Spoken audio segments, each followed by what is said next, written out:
I'm Joe Catalano with an AM Quincy news update for Monday, July 29th.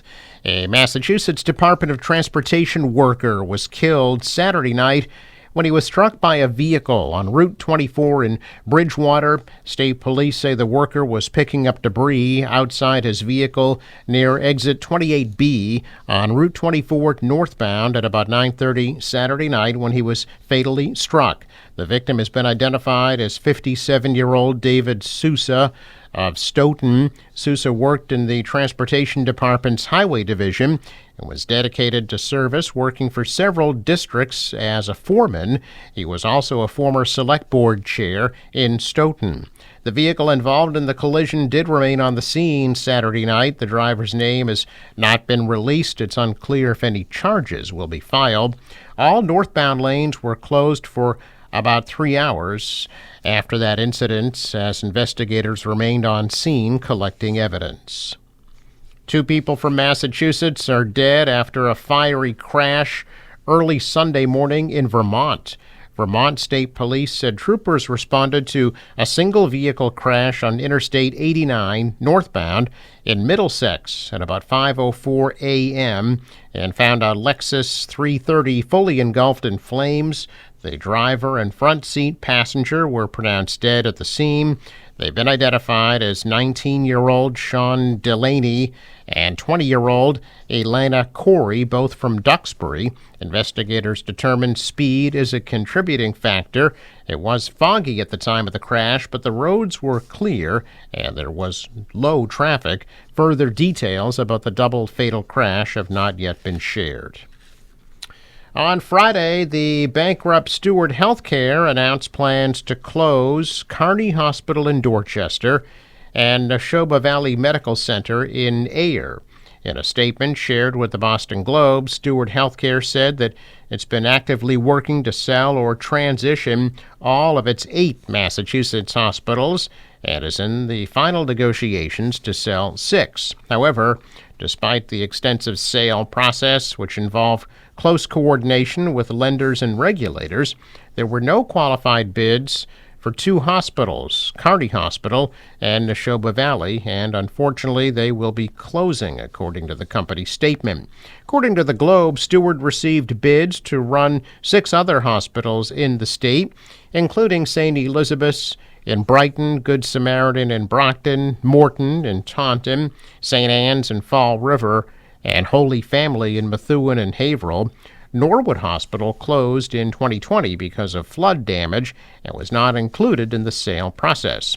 The governor's office says it has prepared for this moment and is taking steps to help facilitate a smooth transition for impacted patients and employees.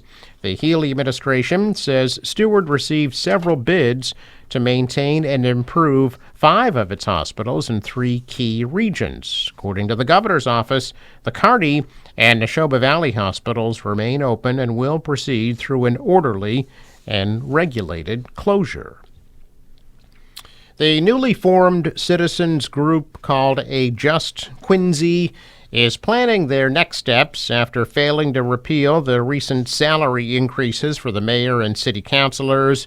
An estimated 50 people showed up at a planning meeting at the Thomas Crane Library in Quincy Center last week to discuss the results of a poll that showed the group wants to run a slate of candidates to replace the current city council next year and impose term limits on elected Quincy officials. The group says they'll be protesting at the first Quincy City Council meeting after summer break on September 9th, and also forming subcommittees to pursue their goals of creating greater fiscal responsibility and transparency in local government. The group is planning an email campaign to city councilors to request a public hearing about the recent salary increases.